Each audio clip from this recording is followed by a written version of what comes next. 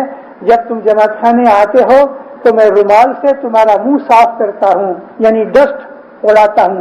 دھول مٹی پڑی ہوتی نا, گرد و غبار صاف کرتا ہوں.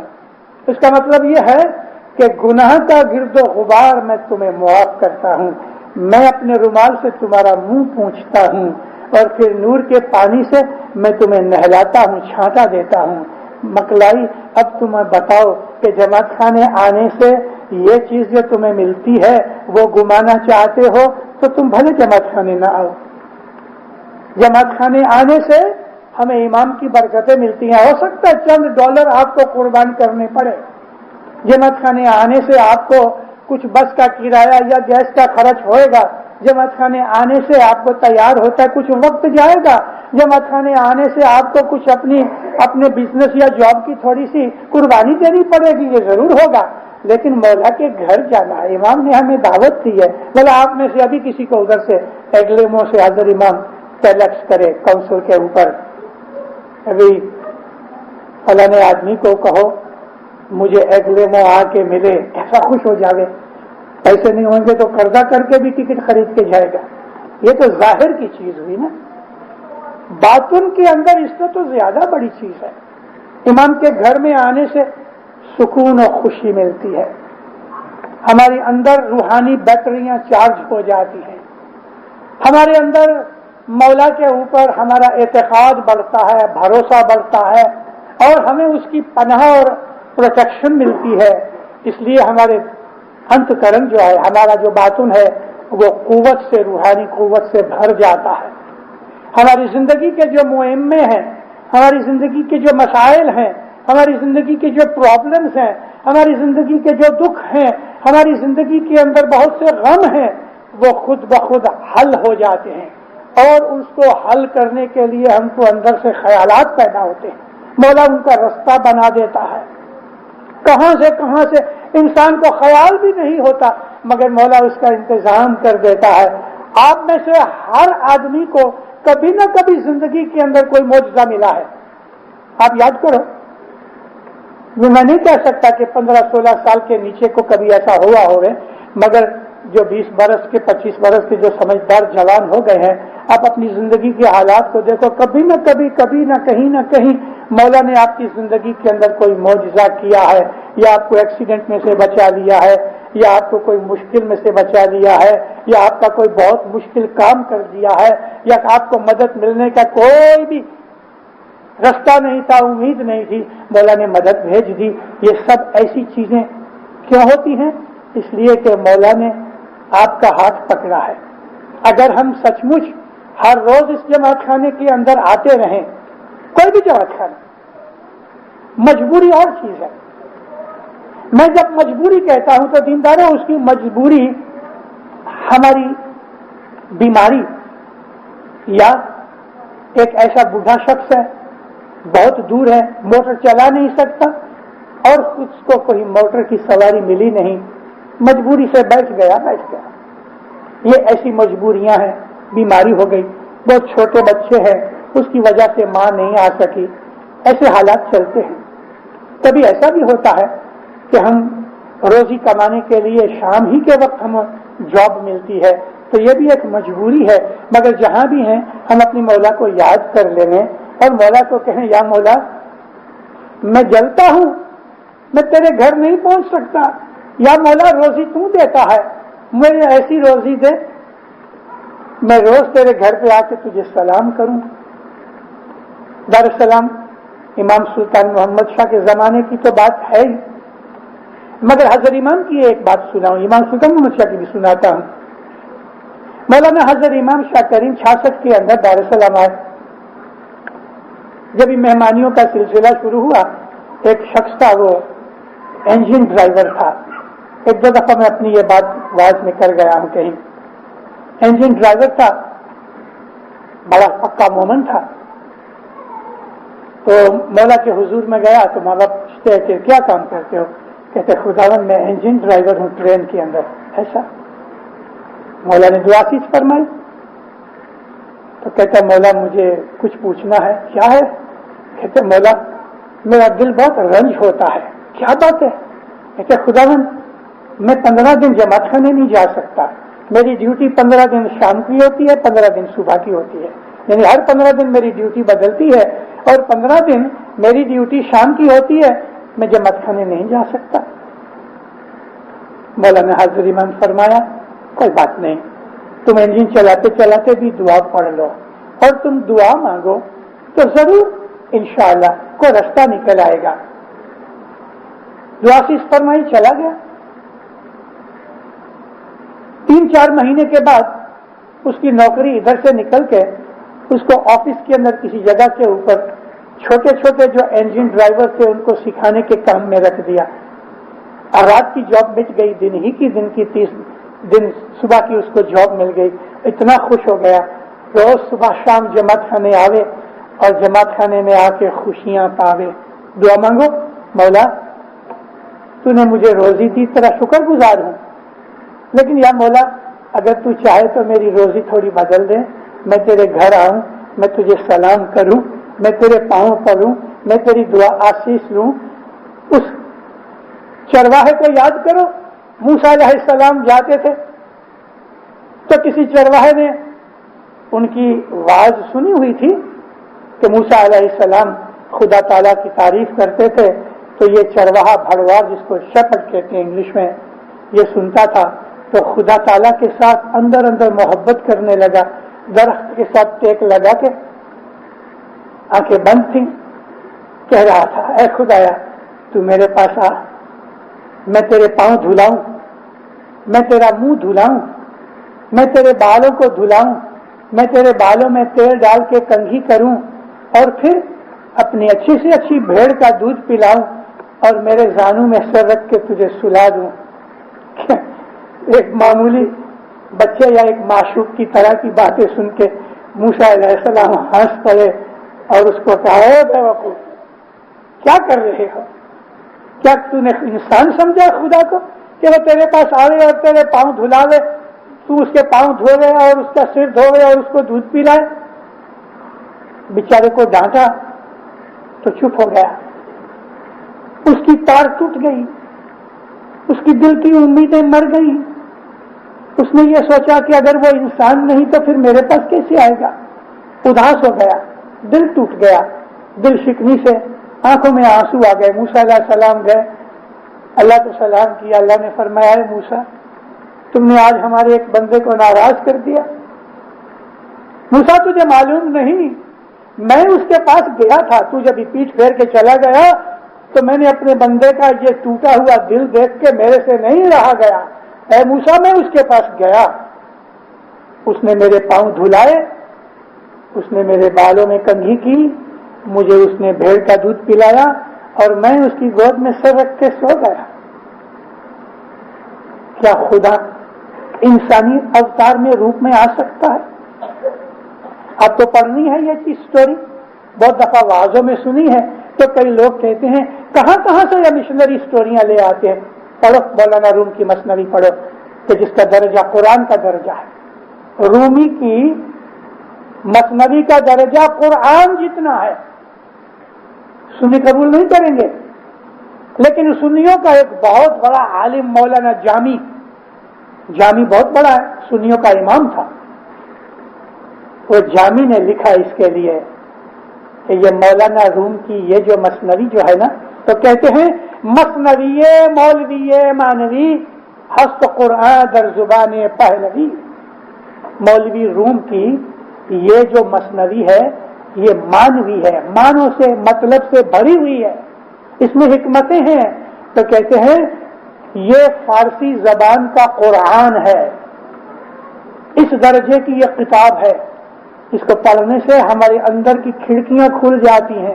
مولانا روم کی مثنوی کے اندر بڑے بڑے استعارے ہیں، بڑی بڑی چیزیں ہیں۔ ہم کو آج سے 80 برس پہلے مولانا امام سلطان محمد شاہ نے فرمان کیا کہ تم مولانا روم کی مثنوی پڑھو، تم دیوان حافظ پڑھو، تم شمس تبریز کی مثنوی پڑھو۔ مولانا نے اس زمانے کے اندر ہمیں فرمان کیا۔ تو میں نے آپ کو یہ سٹوری اس لیے سنائی کہ امام اور مومن کے درمیان جو محبت پیدا ہو جاتی ہے، اس محبت کو زبان سے ہم سمجھا بھی نہیں سکتے۔